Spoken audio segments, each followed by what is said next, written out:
Okay, well, welcome tonight. I appreciate everyone taking the time out of their evening and joining us to learn about LEAD.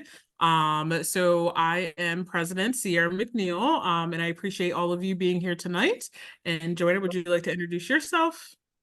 Sure. I am Joanna Bird. I'm the Executive Director for NASW-PA and thrilled that all of you are here. Yes.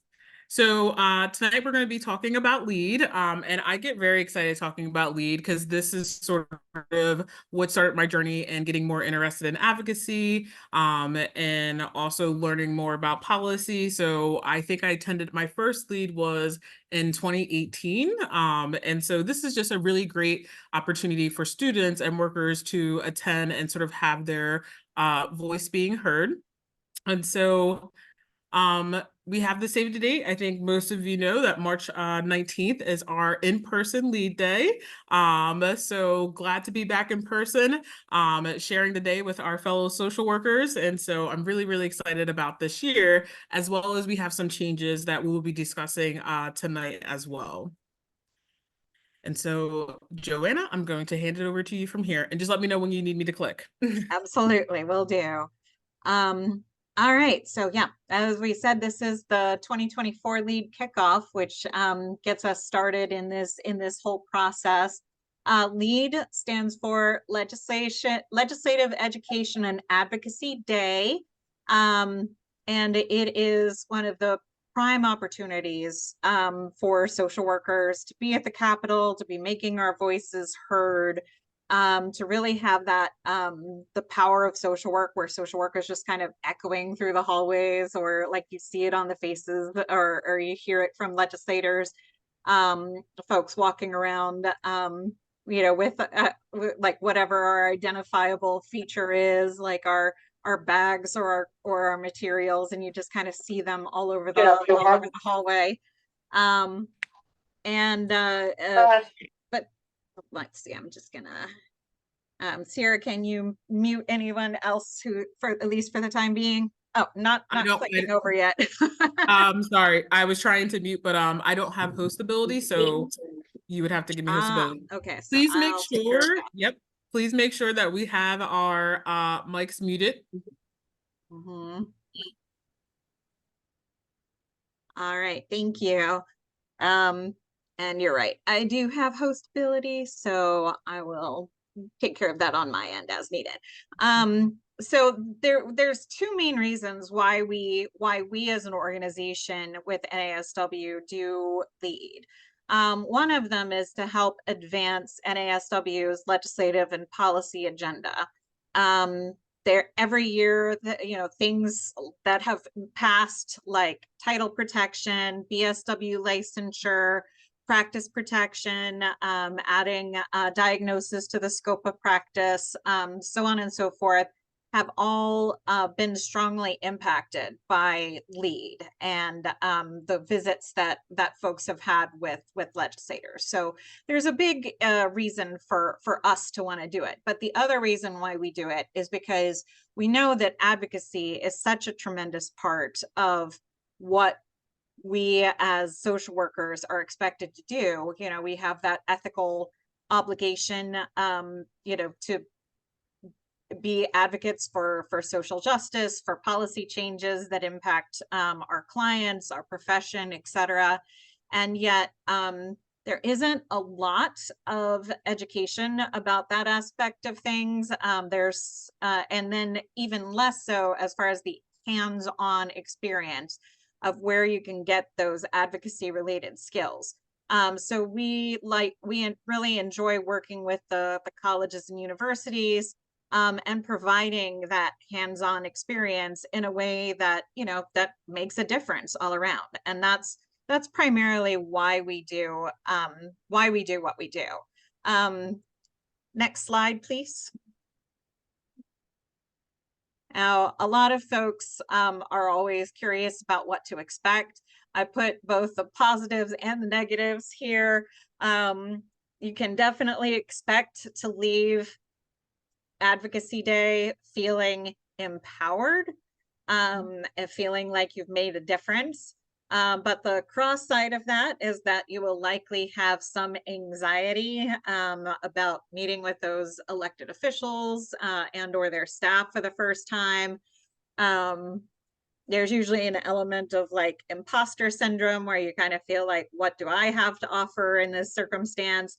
And going to the Capitol itself can be fairly overwhelming.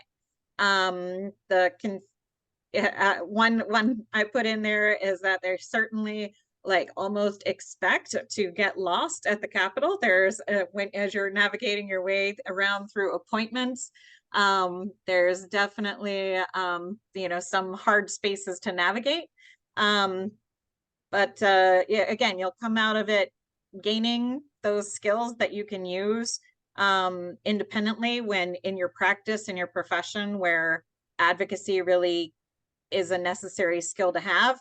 And you'll get that practice with overcoming obstacles.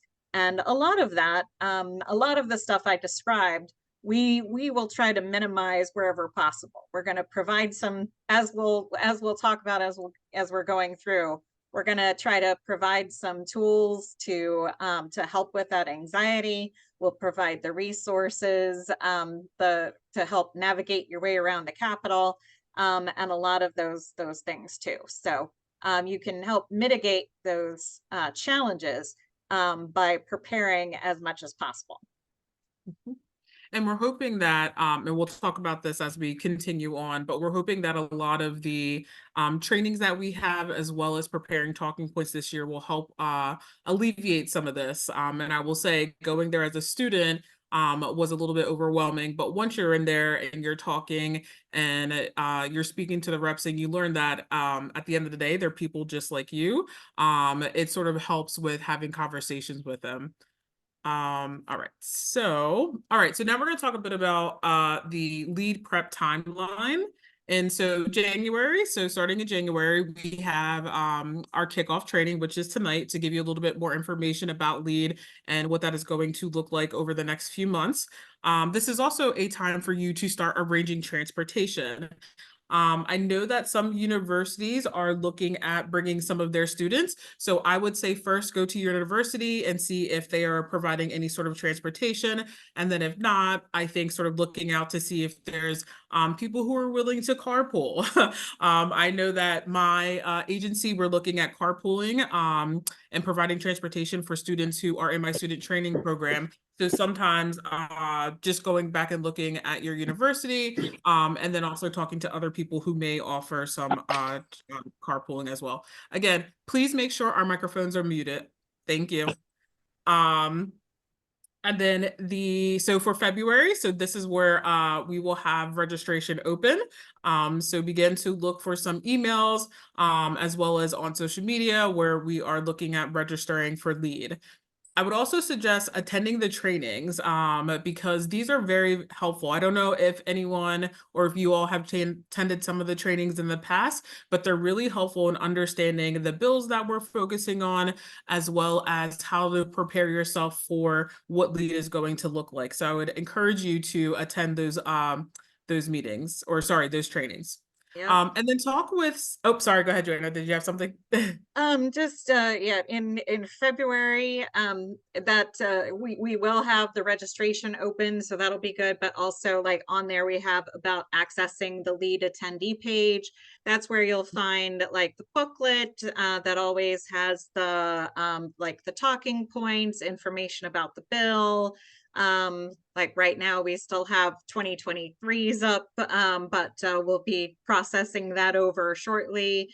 And then you can really get access to some good resources. It'll also be where every time there's a training, we will record it and we'll also post those recordings to the lead attendee page. Mhm. And talk with your fellow group members. I know that when I was a student attending this, I did speak to other students who had attended, and they were able to give some feedback. So just talk with other students, other workers about LEAD and sort of what the experience is. And then, as Joanna mentioned, access to the LEAD attendee page will be available. And then, sorry, I got to move this over so I can see. Okay, and then early mid-March. So as we mentioned, March 11th, that week we'll be having different trainings. Later in the presentation, I'll go over what those trainings will look like, but mark your calendars. Again, you would definitely want to attend these. But March 11th to the 14th is where we'll have our sort of our pre-lead trainings. We'll also this year is going to be looking at creating signs for our rally and for our march. And then also practice the talking points. How you alleviate some of that anxiety is by practicing. One of the things that I have found that works well for me is to sort of go over the talking points and give my little 90-second speech. Because a lot of times when I'm meeting with reps, they don't really have a whole half an hour, 45 minutes. Most of the time, it's like they're walking somewhere and I'm like, hey, can I snag you for a second? And so building that elevator speech has also been helpful. So making sure that we're practicing some of our talking points. And then March 19th is in person, our lead. So we will have a march, a rally, and then visit with our reps and our senators. And so we'll go over again in more detail what these look like, but I just wanted to prepare you guys for sort of the timeline. Okay. Did I skip a couple or is this the right? Nope, Okay. that's the right This is one. the right one. Okay. And then the schedule, this is the schedule for the trainings. So February 19th, there will be a Paulsway event. And so that those details will be coming out soon as well. So keep an eye out for more information about that. February 27th, we will have a training on direct service and advocacy, an integral combination. And so this talks about the importance of sort of bridging that gap between direct service and advocacy. I know sometimes those who are doing direct service feels like they are cut off from, the advocacy or what we would say macro work. And so this training goes over sort of how to combine both of these avenues. And so I would also encourage attending all of these trainings, but that one too. And then March 11th, we're going to have a poster party. So get excited. This will be a virtual event because we are having a march this year. We would like to have people have signs. Now, NASW does provide signs, pre-made signs already, but if you would like to create additional signage, on March 11th, we will be having a poster party, which is going to bring me back to my high school years. And I may be dating myself a little bit, but in high school, we used to go to Michael's, get all the puffy paint, all of the markers and all of that, in our poster board, create signs. And so I'm really excited about this because I feel like I haven't done that since graduating high school. So it's just going to be a great time. So keep on the lookout for that. March 12th, what is your why and how to talk to elected officials? So again, this is looking at sort of, building that elevator speech, getting comfortable with the talking points and understanding why do we do this as social workers in the first place.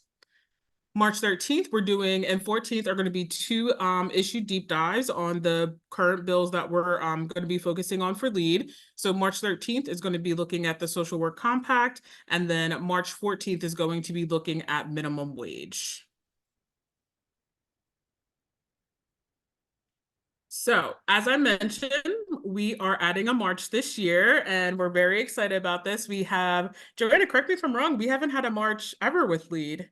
As far as Yeah. I know, no, we have Yeah. not.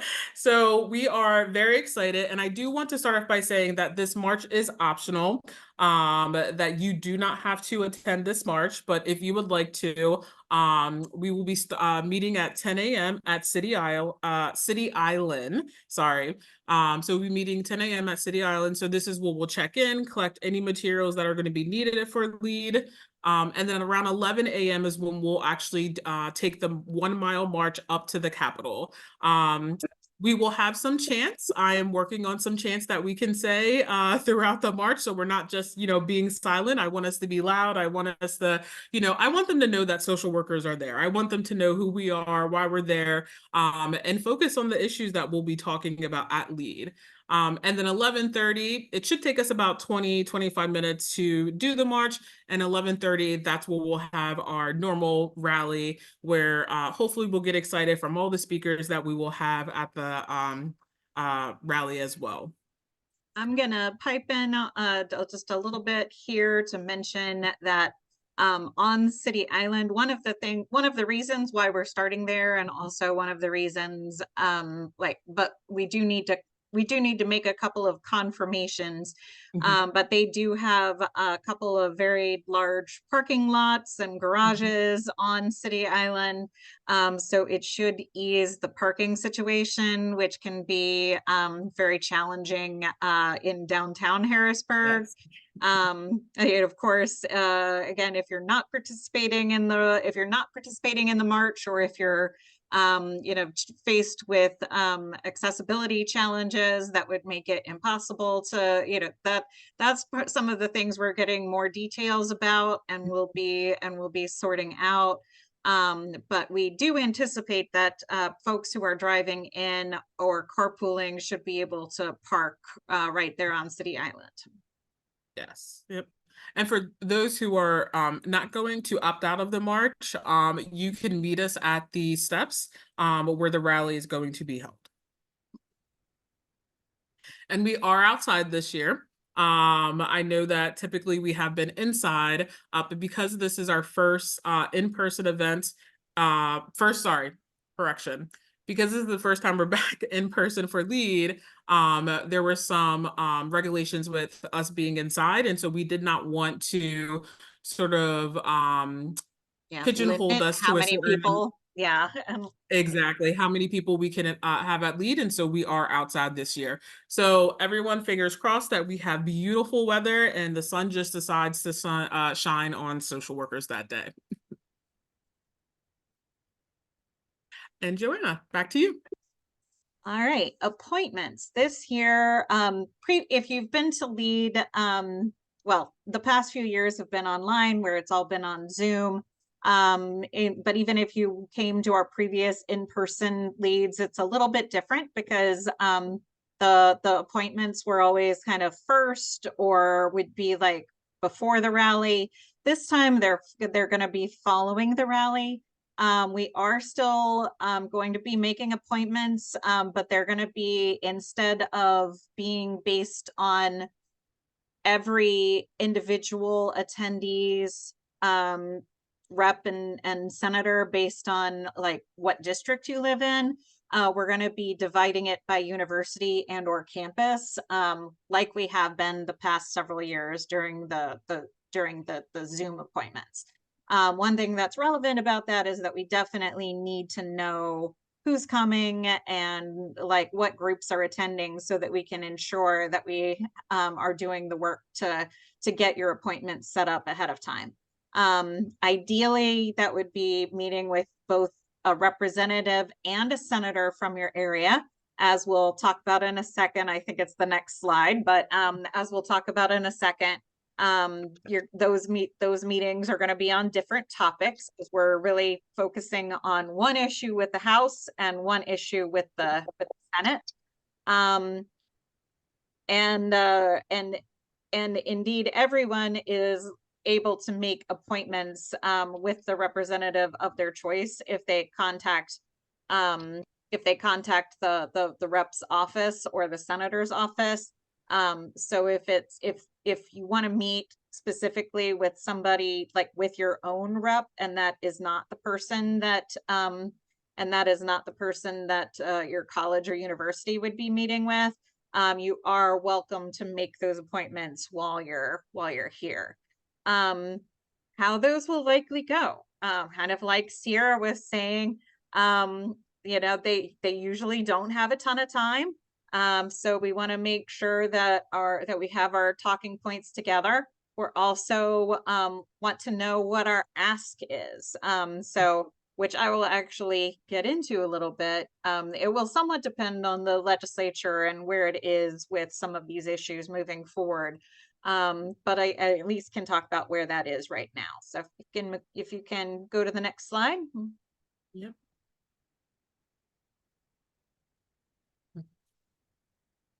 Did it switch? It did. It did. Um, Okay. so for visits with the House members, we're going to be talking about HB 1841, which is the Social Work Licensure Compact.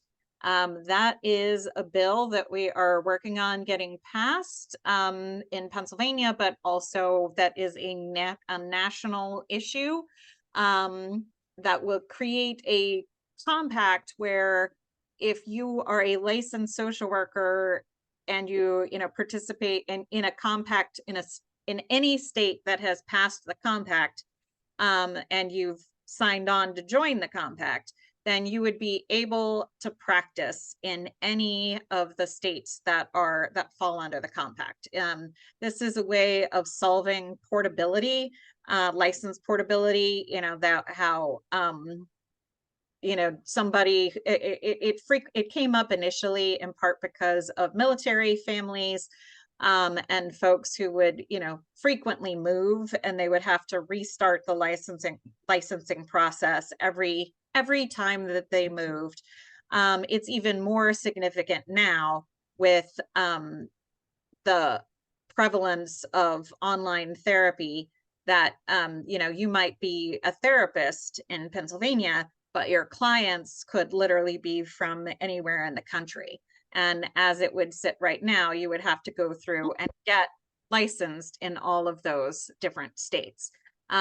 So social work licensure compact will help alleviate that. There are some challenges in Pennsylvania specifically relating to the FBI background checks because of just some technical issues with Commonwealth, that like something that we didn't pass a while ago, that Governor Shapiro right now is working hard to address, to do a plan with the FBI for accepting FBI background checks. But right now, we are still in the process of like asking folks to sign on as co-sponsors. We want to get as many co-sponsors as we can. We want to get bipartisan co-sponsors. So that would be the ask when we're talking to the members of the House. Again, that may change in the couple of months between now and then, but that's kind of where things sit right now. The next one, HB 1500, about the minimum wage, has already passed the House of Representatives and then has been moved over to the Senate. So there's no point in talking to any of our House members about that bill. Just kind of like there's no real point in talking about with our Senate members about the licensing compact, at least in detail. There's more of a point because eventually we would hope it would come over to the Senate side, but in the Senate, they're not going to be able to do much with it at the moment. However, the Senate can take up HB 1500, which would increase the minimum wage. Minimum wage hasn't been increased in Pennsylvania in quite some time. And when we're talking about cost of living, it's really been a substantial increase that makes it not even close to a living wage. And we'll have more talking points, etc., more resources, information as we go on. And of course, we'll talk about that even more in our deep dive sessions that will be recorded.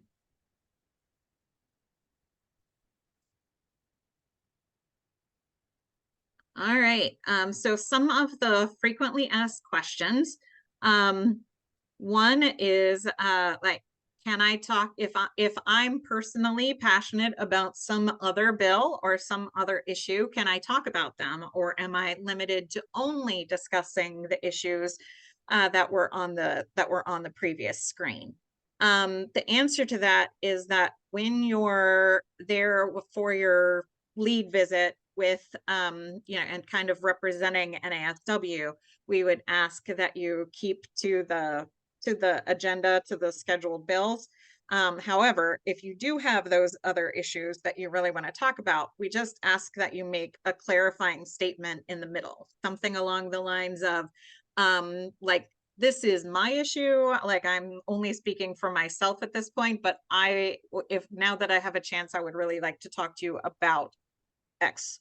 And then you'll see that, you know, sometimes your legislator might not have the time, might ask you to schedule another session or something else to discuss.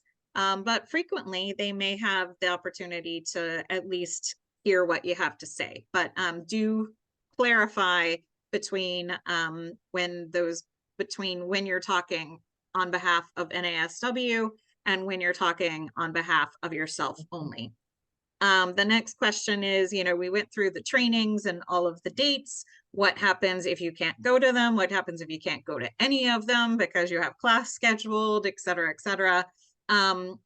Every time that we do a training, we will be recording it, and we will be posting the recording within 24 hours of the date of the training. And as a registered lead attendee, and that's important, that you, in order to have access to the lead attendee website, you'll need to be a registered lead attendee. You'll be able to access all of the recordings to any of the trainings and watch them as many times as you would like.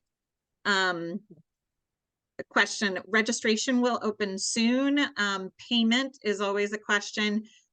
For some of you, your school will be paying for you. For others, you will be expected to pay on your own. Registration is for LEAD is $10. Do check in with your school to find out whether they'll be paying for you before you register. If they are, then all you need to do is click the box when you register that says my school will be paying for me. And then we will send the school an invoice following LEAD for all of the students that attended from their college or university. If you are self-pay, then that you can take care of at the time when you register. The next frequently asked question is, who will my appointments be with, and what time will they be? We will keep a listing as they're set and post them on that lead attendee website. We'll post them by school. One very big thing to keep in mind with that, though, is do check that website regularly and definitely the day of, because I've been doing this for a long time and there has never been a year that we've done LEAD that had appointments where we haven't gotten phone calls or emails of last minute cancellation, appointment changes, etc. Because, the legislative session is ongoing and things happen and surprise committee meetings pop up and all of that. That could impact the legislator's schedule, or could mean that you're meeting with staff instead of with the legislator themselves, which is definitely something that may happen and can be even more productive sometimes than meeting with the legislators themselves. So if you are meeting with staff, don't take that in any kind of negative sense. The weather question, like what happens? I know Sierra mentioned earlier that we're fingers crossed and doing whatever we can, like with I guess rain dances, etc., to ensure that there's no there's no weather obstacles. We do not necessarily at this point have a weather plan. We did talk about at our staff meeting today, we did talk about whether or not to try to coordinate like a text messaging chain at the very least with some of the leaders of the universities in case of weather. I can say worst case scenario, if it's like in general, we'll probably just plan on doing it in the rain. But if it's like absolutely pouring down, or if it's a blizzard or etc., then we may have to cancel the march or the rally portion and just stick to the visits. Or like we'll work on having a secondary backup plan. But at the moment, we're just, as I said, fingers crossed, hoping for good weather. And then lastly, why these issues? I always kind of get a question from folks who might believe that, like, who might question like whether these are the only things that NASW is working on, which is definitely not the case. But we select particular issues because we feel like these are the ones that where the social work workers and social work students who are attending LEAD can make the largest difference at that moment in time. And like with the social work compact bill and with the minimum wage bill, they're clear, they're easy, they're easy to understand, they're relevant to, to who we are and what we do. And that's kind of how that process goes. Sierra, did you want to add anything to any of that? No, I think that you covered it. I know that there's some questions in the chat. But before we get to the questions in the chat and sort of wrap up, I do just want to say thank you all for listening and appreciate you guys coming and joining our kickoff. So I'm going to stop sharing and let's see. Okay. How will the non-students be slotted for appointments, Joanna? I mean, anyone who registers, well, is going to be able to have that, is going to be able to put in some information in their registration form. We'll at least know who the non-students are. And in some ways, I'm thinking we may be you'd either be able to join in some of the local visits that the schools will be having, especially if there's one in your vicinity. But also we certainly would be willing to assist anyone with making an appointment with the legislator of their choice.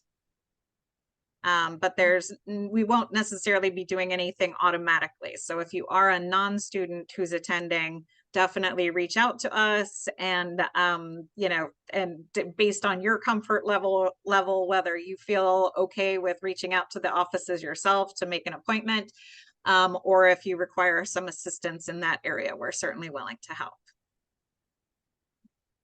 All right. And then Tim, thank you. I saw that you put our co-sponsors in there. So our co-sponsors for 1841, which is the social work licensure compact, those are the co-sponsors that are currently on there. If you do not see your current rep on this list, please reach out to them and ask them to please sign on as a co-sponsor for this upcoming for the House Bill 1841.